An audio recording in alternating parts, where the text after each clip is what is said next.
meu nome é Thalita, eu faço parte da Rádio Gralha, que atualmente está ocupando o terceiro andar do DCE, que é uma mídia livre, né, uma rádio livre. E eu vou estar falando um pouco hoje com vocês a respeito dessa questão de como é que é a mídia no Brasil, como é que a mídia se relaciona com as mulheres e como é que é essa liberdade que se tem ou não dentro da mídia. E mostrar um pouco do panorama geral e ver como é que está a situação hoje. E mostrar também por que é preciso que a gente desenvolva uma nova cultura de mídia. Tem um zine também da rádio. Gostaria de convidar todas também para estar compondo, né, a Rádio Gralha, porque quando eu iniciei no ano passado, eu era a única menina que tinha um programa na rádio.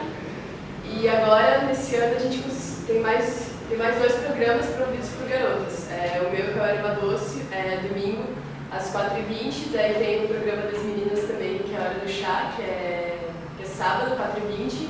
E tem o Artesão, que é 7h30 da noite, que é o programa da Bruna. Atualmente, a questão de mídia no Brasil, 80% da mídia é controlada por esses grupos, né, essas famílias. São, acho que, menos de 10 famílias, ou 8, não sei exatamente. Que são o monopólio, né, da família Chivita, que é da Abril, a família Bravanel, que é da SBT, família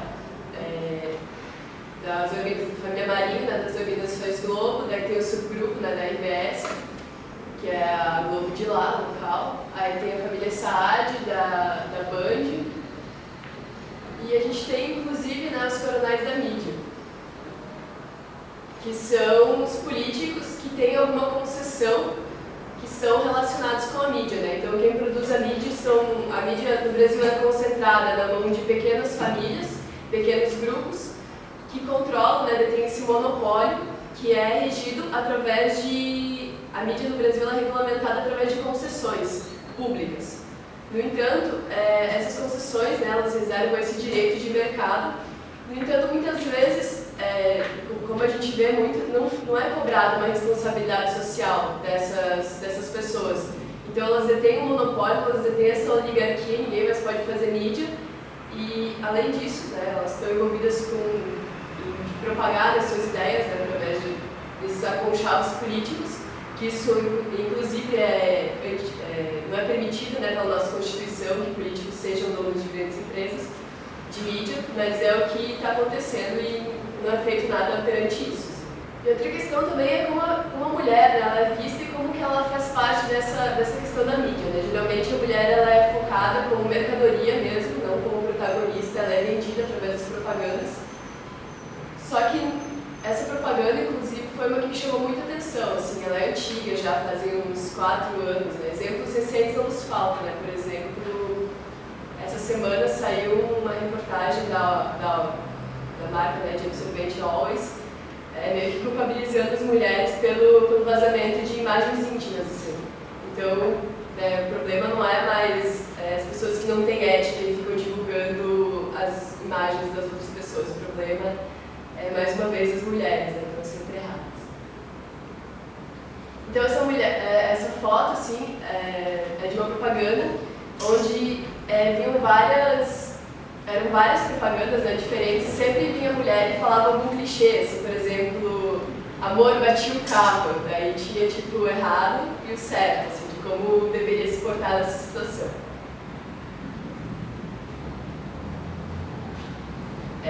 Esse foi um jornal, né, da época, que é a Secretaria de Políticas Públicas para Mulheres, ligadas ao governo federal, pediu suspensão dessa propaganda.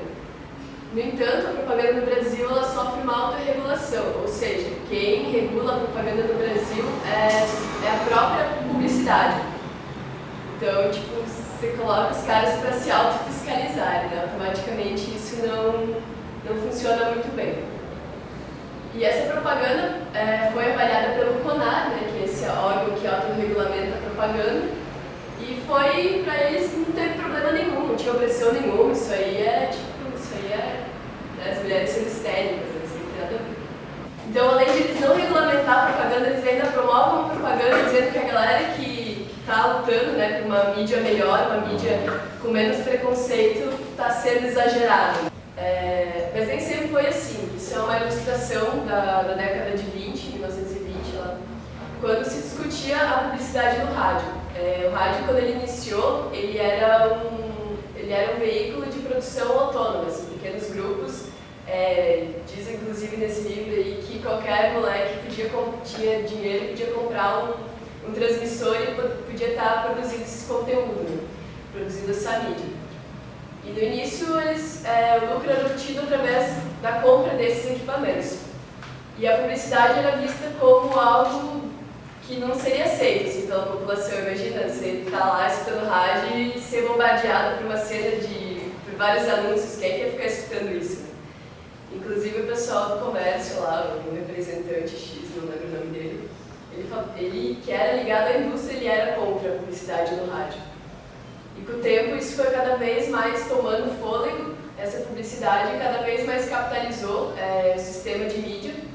E hoje em dia, praticamente, quem tem concessão vive dessa publicidade que se volta, né, aos interesses que não são da grande parte da população. E com isso o rádio ele perde o seu vínculo social, né, porque no início cada um produzia, tipo, era uma questão mais livre, era uma questão mais voltada à necessidade das pequenas comunidades. Hoje em dia não, hoje em dia, tipo, em busca de um melhoramento, com esse investimento que veio nessa capitalização, se tornou uma mídia completamente igual, planificada, estatizada, tudo a mesma coisa. E na BBC de Londres, a BBC de Londres é famosa pela questão do rádio, e eles sempre foram atrelados ao governo, né? Então às vezes não está atrelado às grandes corporações, mas está atrelado ao Estado.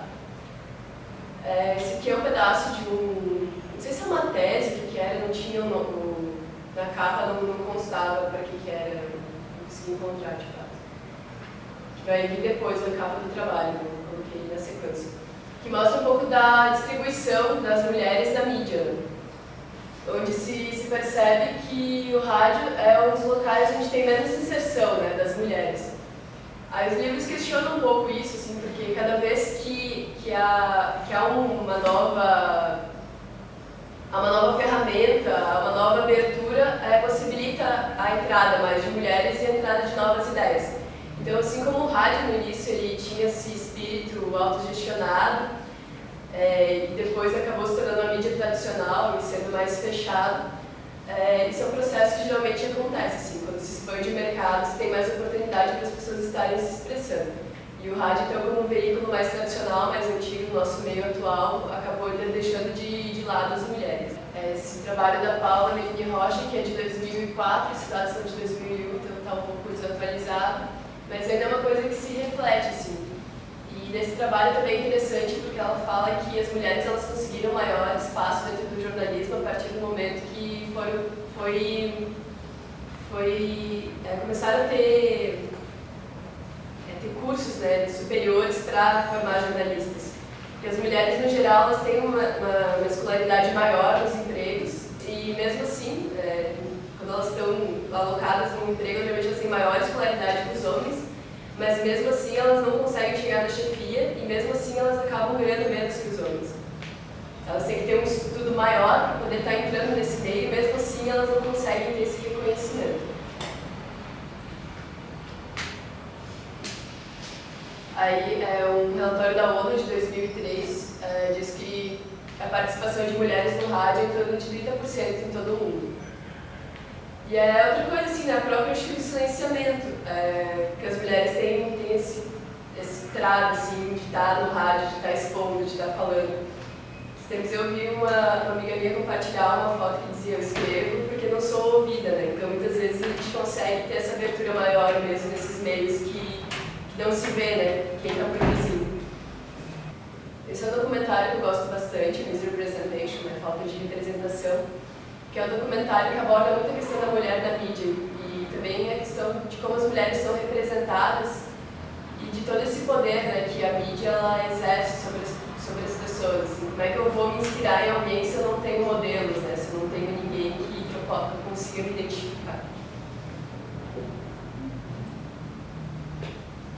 Aqui uma fala de uma das participantes, né, uma escritora, jornalista, que fala que 79% de tudo que a gente conhece vem da perspectiva masculina. Que não importa o quanto que isso é errado, o quanto que isso... Você fala de igualdade, participação total, você só tem tipo, um pedaço da população mais da metade da população. Que a gente tem metade da população produzindo praticamente toda a mídia, né? Então, apesar de a gente ser 50%, né, a população feminina ser 50%, a gente não vê essa representação real, né, nos veículos de mídia. Então por isso que eu coloco também minorias em interrogação, né, porque minorias é só para subjugar, né, porque na verdade a gente é a maioria, né. Os de baixo são sempre a maioria.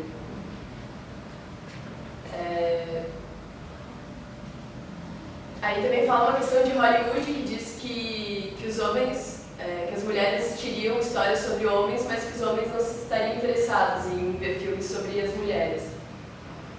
Aí ela fala um pouco sobre essa questão, ela como atriz e ativista.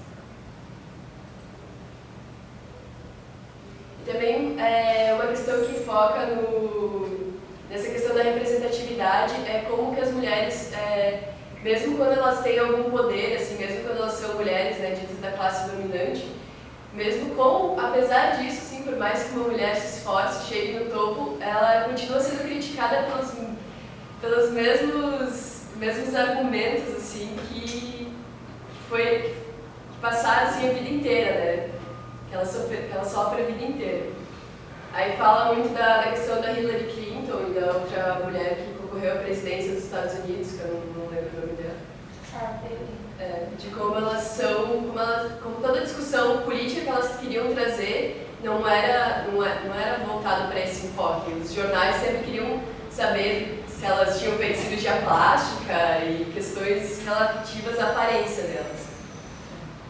E outro exemplo que a gente tem aqui no Brasil, né, que não é nem um pouco diferente, é a questão da Dilma. Assim, quando alguém vai criticar ela, chama ela de vaca, piranha, vadia, todos esses termos ligados, né, à questão da sexualidade. E nenhum deles é relativo ao mau governo, sei lá, xingamentos que a gente costuma escutar quando é um político homem, né, ladrão, corrupto, são esses tipos de xingamentos. Já quando é uma mulher, nenhum deles é relativo a isso, assim, majoritariamente são xingamentos réis e voltados a essa questão machista mesmo. E como é que é essa questão de estar dentro de uma mídia livre? Dentro de uma mídia livre, não existe ambiente livre do machismo, assim. Por ser um coletivo misto, a gente muitas vezes acaba esbarrando em algumas questões, né? Acaba sofrendo algumas questões de gênero. Mas eu acho que a maneira de você estar combatendo isso é você estar participando e estar cada vez chamando mais mulheres, para que a gente seja representativo, que a gente tenha o nosso espaço, que a gente represente o mundo da maneira que a gente consegue ver, da maneira que a gente sente, com assuntos pertinentes a nós também. Mostrar que a gente não serve só para enfeite. Então, eu gostaria de fazer um convite, né? Já que a mídia não nos representa, e já que a gente não consegue ser ouvida, para que a gente possa estar produzindo nossas próprias mídias. Uma questão da mídia livre, a mídia livre é aquela que não é atrelada nem a fins comerciais, nem a fins governamentais. Então, uma iniciativa que as pessoas fazem bastante são os zines, né? Eu vou até passar alguns aí para vocês quiserem dar uma olhada. Então é isso, tem aí nos zines que eu distribuí para vocês, tem um pouco sobre a rádio, a proposta da rádio, e quem quiser entrar em contato, também tem os contatos ali no final. E podem estar falando comigo também. Muito obrigada a todos.